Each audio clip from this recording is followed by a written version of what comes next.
What's up, YouTube? In this video I'm going to show you how to change the battery and locate the battery in a GMC Acadia or Chevy Traverse or Saturn Outlook or Buick Enclave, plus other models, makes and years that are GM vehicles. So the first thing you'll probably notice while you're watching this video is you go to lift up the hood to locate your battery, and good luck finding a battery underneath the hood because it's not located underneath the hood in these vehicles. As you can see, you can jump it if you need a jump from underneath the hood. There's your positive terminal and there's your ground, and you can give it a jump if you need to. But to change the battery, what you're going to do is move your passenger's front seat all the way up. So scoot it all the way up.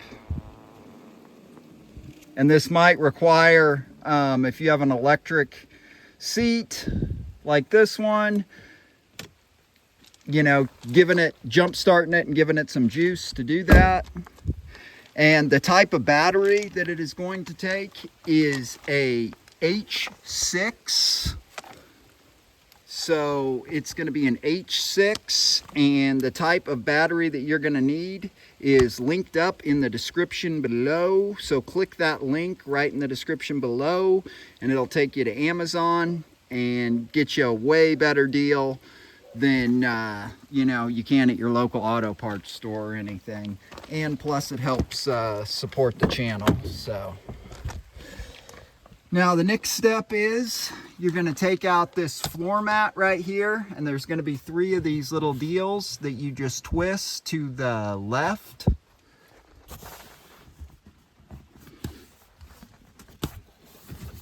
Twist this one over here to the left. And then once you twist all those to the left about a half a turn, then this will just pull right out, and you can just kind of slide it over like that. And then your battery is going to be located right underneath this cover. And you're going to need a Torx or I call them a star bit, but a T15 Torx.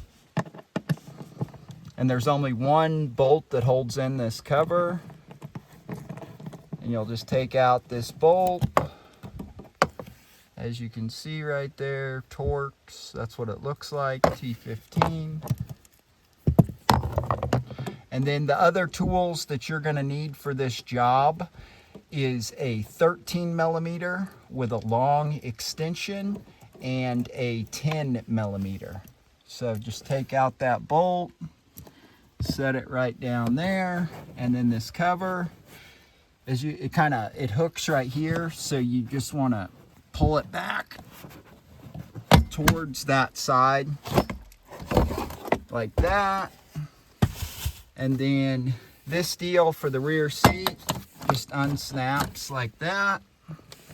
And then as you can see, this is your battery, and if you pinch these 2 deals together for your positive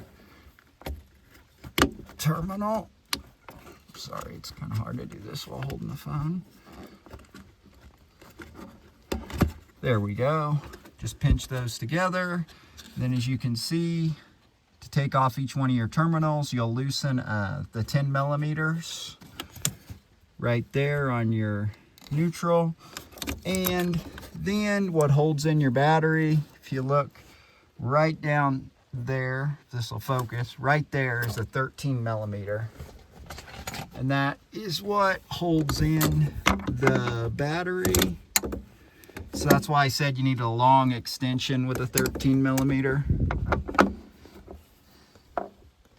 And you can just use a socket, but if you have access to one, a impact, sorry, bad filming, right there, we'll just loosen loosen that. There we go. And then that 13 milli should just pull right out. Just like that. There's our 13 millimeter. And then there is a little plastic or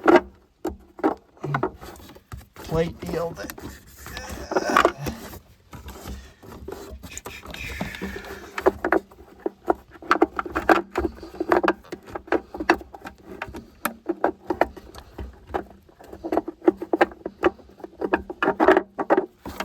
okay, so I just kind of move that off to the side, and then we'll get it adjusted when we take out the battery.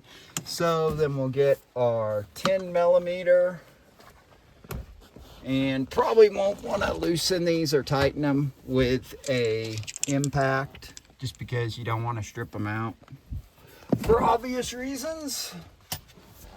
So we'll get a little bit smaller extension and a 10 millimeter.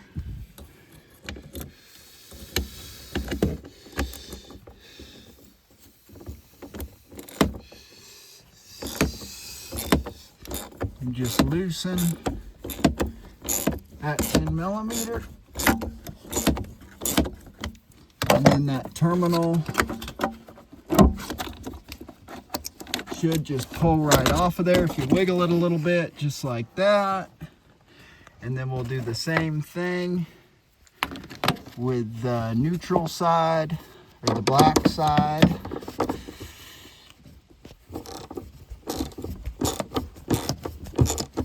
And if your battery just kind of went out all of a sudden, so, you know, it didn't give much warning, one day, you know, your car just kind of clicked and wouldn't start, that's normal. Might not give much warning. If you do jump start your vehicle, and if you look at the battery gauge, because the other thing that can be wrong, depending on how many miles your vehicle has, is you could have a bad alternator and your battery's not actually bad. But if you look at the battery gauge and it shows that it's, you know, reading like above 13 volts while it's running, then, you know, you kind of obviously know your alternator's not bad. So got all the terminals off, so then we'll lift this battery out of here, and I'm gonna have to set down the camera or the phone to do that. So you guys might miss this part, but it's nothing special, just gotta lift this bad boy out of there. It's kind of heavy. I don't know why there aren't any handles on this one, on this battery.